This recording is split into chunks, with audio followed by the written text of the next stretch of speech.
वो फ़ोटो लगा के जो हम रिज्यूमे बनाते हैं ऑनलाइन, वो नहीं चलता है।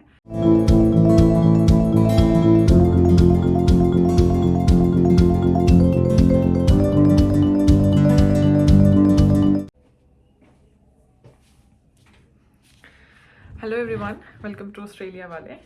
Today we are going to make a video on how to find a job in Australia. जब हम लोग ऑस्ट्रेलिया आते हैं तो वी आर कम्प्लीटली ब्लैंक, कहाँ जॉब ढूंढनी है, किस तरह की जॉब्स होती हैं। क्योंकि जब मैं इंडिया में थी तो I used to teach and I used to work in this immigration sector as well.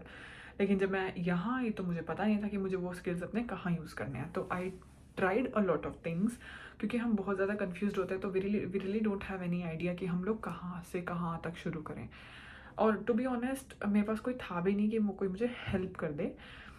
तो मैंने बहुत सारी चीज़ें गूगल करी, और इनफैक्ट यहाँ आने से पहले मैं बहुत सारी वीडियोस देखती थी कि जब आप ऑस्ट्रेलिया जाओ तो आप जॉब्स कैसे अप्लाई करो, और इनफैक्ट इंडिया से ही अप्लाई करना शुरू कर दो। पर वो होता नहीं है, क्योंकि जब तक वीज़ा नहीं आता तब तक आपको बहुत टेंशन होती है। और मेरा वीज़ा 4 दिन पहले आया था। मेरी यूनिवर्सिटी की फर्स्ट डे होता है, क्या बोलते, ओरिएंटेशन से पहले। तो 4 दिन पहले मेरा वीज़ा आया था। तो आई वॉज सो टेंस, मैं कुछ ढंग से ख़रीद भी नहीं पाई, कुछ भी नहीं कर पाई। तो मेरे लिए तो वो पॉसिबल हो नहीं पाया था कि मैं इंडिया से ही जॉब्स ढूंढना शुरू कर दूँ।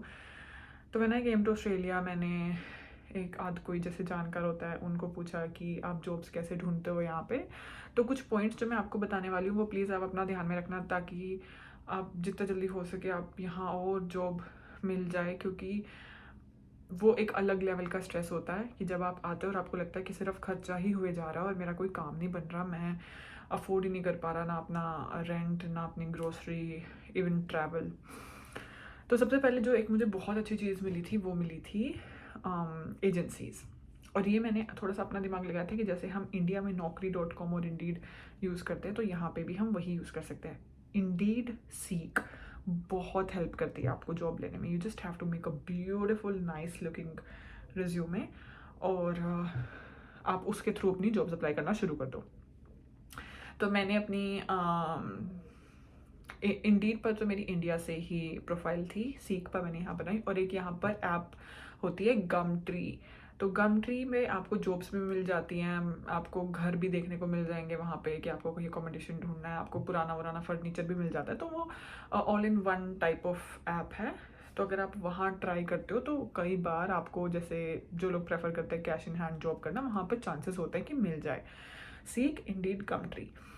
ये तो है कि आपने अपनी प्रोफाइल बना ली, कोई जॉब आई, आपने अप्लाई कर दी, और देखते हैं कि आपको जो एम्प्लॉयर है वो कब कॉल करेगा।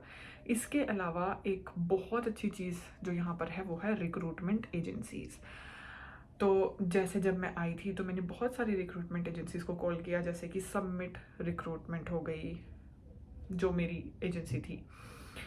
तो actually this was really good, क्योंकि उनकी वजह से मेरे को एक जॉब मिली थी वेयर हाउस में। I started working in a warehouse. तो वो क्या, एजेंसी क्या करती है, आप उनको कॉल करते हो, अपनी सारी डिटेल्स देते हो, और आप उनको अपना योनर बताते हो, मतलब आप उनको अपना फील्ड बताते हो जिस फील्ड में आप जॉब करना चाहते हो। और हर एक फील्ड की ज़्यादातर अलग अलग एजेंसीज होती हैं। जैसे फूड पैकिंग की अलग एजेंसी होगी, picking and packing, warehouse वाली जो, मतलब पिकिंग पैकिंग, सपोज आप शू बॉक्सेस ऑर्डर्स पैक करते हो, वो अलग एजेंसी होगी। तो हर तरह की जो फील्ड है उसकी अलग अलग अपनी एजेंसी होती है। तो जिसमें भी आपको इंटरेस्टेड है, क्लीनिंग एजेंसीज अलग होती हैं, इस तरीके से जिसमें भी आप जॉब करना प्रेफर करोगे। वेयर हाउस का काम ऑब्वियसली बहुत मेहनत वाला होता है। जिस वेयर हाउस में मैं जॉब करती थी 8 घंटे की शिफ्ट होती थी, आधा घंटा आपको ब्रेक मिलता है विच इज़ अनपेड। तो आपको सिर्फ 7.5 घंटे की पे आएगी, and you can not even stand, forget about sitting. आपको चलना है, काम करना है, आप खड़े भी नहीं रह सकते हो। तो ऑफकोर्स इट इज़ डिफिकल्ट, लेकिन बट इट्स वर्थ इट, क्योंकि आपको जब कोई और चॉइस नहीं दिखती और आपको सिर्फ वही चॉइस दिखती है, और वहाँ से आपको पैसा आना शुरू हो जाता है। जब आपको दिख रहा है कि हाँ मैं रेंट अफोर्ड कर पा रही हूँ और मैं ग्रोसरी अफोर्ड कर पा रही हूँ, थोड़ा बहुत फीस भी निकल जा रही है, तो हाँ I think it's worth it. तो एक तो आपकी एजेंसीज पे जब आप आओगे तो थोड़ी सी एजेंसीज आप गूगल पे करो, रिक्रूटमेंट एजेंसीज इन सिडनी और Melbourne, wherever you live, और अपना एक लिस्ट बनाओ, उनको कॉल करो, उनको अपनी डिटेल्स दो। फिर वो आपका एक टाइम फिक्स करेंगे कि हाँ आप ऐसे ऐसे हमें इंटरव्यू दे देना और जब भी कोई वैकेंसी होगी तो will let you know, and they let you know actually. वो आपको ट्रायल के लिए भेजते हैं किसी एक जगह पर, सपोज किसी वेयर हाउस में आपको ट्रायल के लिए भेजेंगे और वहाँ जाके आप उनको ट्रायल दे के आओगे कि तो वो लोग कि आप कैसा काम करते हो, वो लोग आपकी स्पीड और आपकी एफिशिएंसी को जज करेंगे, उसके बेसिस पे आपकी रिक्रूटमेंट हो जाती है। सेकेंड चीज़ जो बहुत इंपॉर्टेंट है यहाँ पे, आपका रिज्यूमे। वो फ़ोटो लगा के जो हम रिज्यूमे बनाते हैं ऑनलाइन, वो नहीं चलता है। आपको कुछ चीज़ें हाईलाइट करनी पड़ेंगी यहाँ पर। हम इंडिया की चीज़ें थोड़ी सी नहीं हाईलाइट करेंगे, जैसे हम इंडिया में करते थे, मेरे को कंप्यूटर आता है, ये आता है, वो आता है। अगर आप वेयर हाउस में करते हो तो देयर इज़ नो पॉइंट कि आप वो चीज़ ऐड करो, क्योंकि वहाँ पे सिर्फ आपकी एफिशिएंसी होगी। तो बेटर है अपनी स्किल्स, जैसे कि आपकी मैनेजमेंट स्किल्स हो गई, आपकी लीडरशिप स्किल्स हो गई, जो भी आपके स्ट्रॉन्ग पॉइंट्स हैं आप वो लिखो। If you ever need a sample in the future तो मैं वो शेयर कर सकती हूँ आपके साथ, क्योंकि मेरा अच्छा रिज्यूमे लगता है मुझे, और लोगों को भी मुझे काफ़ी एम्प्लॉयर्स ने बोला कि the resume is very impressive. अच्छा, इसके बाद देखो अभी इस चीज़ को अदरवाइज ना लेके थोड़ा पॉजिटिवली अगर हम लें तो आपका स्पोकन इंग्लिश बहुत अच्छा होना चाहिए। देखो हम सबको पता है कि इंडिया में हम एक एक साल 6-6 महीने हम लोग आइल्स और पीटी की क्लासेस लेते हैं, हम कोशिश करते हैं फॉर्मेट्स को रटने की भी, लेकिन वो यहाँ हेल्प नहीं करेगा। यहाँ पे आपको सीरियसली काम करके आना चाहिए अपनी स्पीकिंग पे स्पेशली। तो ठीक है, आपके आईएलटीएस में जैसे भी आपने नंबर ले लिए ठीक है, बट प्लीज़ आप अगर अपनी स्पीकिंग और लिसनिंग पे काम नहीं करेंगे, क्योंकि यहाँ पे कंपटीशन बहुत टफ हो रहा है, तो वो मुश्किल हो जाएगा। क्योंकि ऑस्ट्रेलियन गवर्नमेंट वैसे भी अभी इन्होंने स्किम करना शुरू कर दिए हैं बच्चे।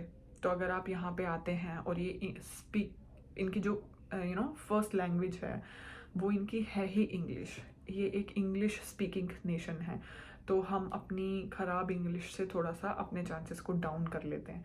तो प्लीज़ आप अच्छी इंग्लिश बोलने की प्रैक्टिस करो। हम लोग एक फर्दर वीडियो उस पर बना सकते हैं कि how to improve our spoken English. अगर आप चाहेंगे तो obviously I make a video on that.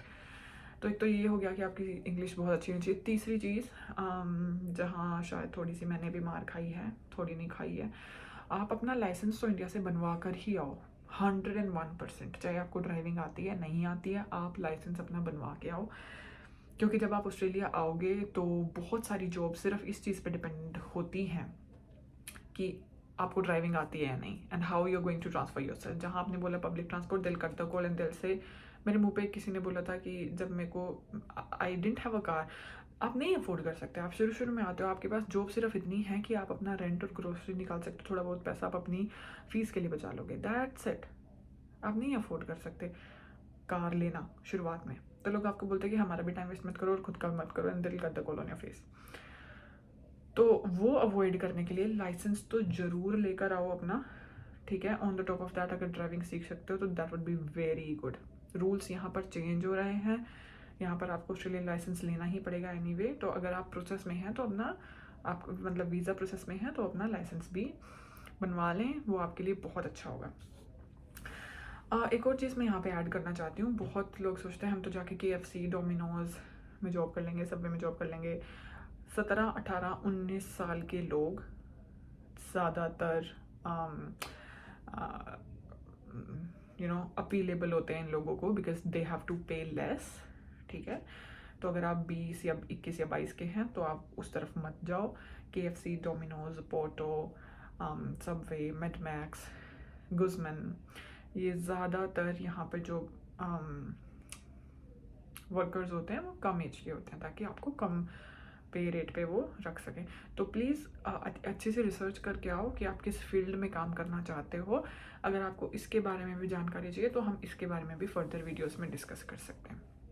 I hope यहाँ से आपको थोड़ी बहुत हेल्प मिली होगी, आपको थोड़ा सा क्लियर हुआ होगा कि मेरे को क्या क्या करना है, क्योंकि ये मेरा अपना खुद का एक्सपीरियंस है जो मैंने यहाँ पे देखा है, और उसके बेसिस पे मैं इस कंक्लूजन पे आई हूँ। तो अगर आपको फर्दर वीडियोस और चाहिए इन्फॉर्मेटिव, क्योंकि अभी हमने नया नया अपना चैनल शुरू करा है, एंड बेसिकली मैं चाहती हूँ कि इस चैनल का पर्पज़ ये हो कि हम लोग जो नए बच्चे आते हैं ऑस्ट्रेलिया में उनको हेल्प कर सकें जॉब कैसे ढूंढना, क्योंकि आपको ये दिमाग में अपने बिठा लो, कोई रिश्तेदार आपकी कोई हेल्प नहीं करने वाला, कोई जानकार आपकी हेल्प नहीं करने वाला। Life is so fast and busy here, लोग अपने ही मसले सुलझाते रहते हैं।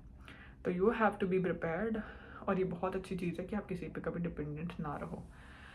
तो मिलते हैं आपको अगली वीडियो में। I hope you like this content. अगर आपको पसंद आया तो please subscribe and share, and see you in the next video. Bye bye.